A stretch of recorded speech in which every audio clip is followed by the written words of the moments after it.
Hey organizers, Allison with Cascadin. After you've created a project, you'll want to add tasks to that project that are all related.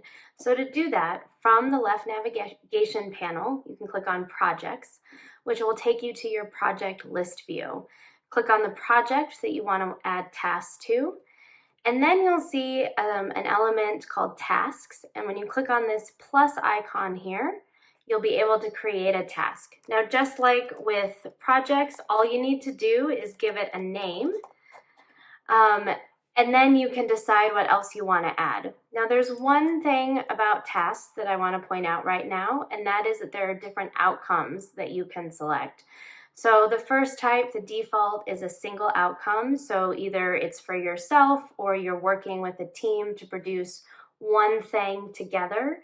So that would be a single outcome task.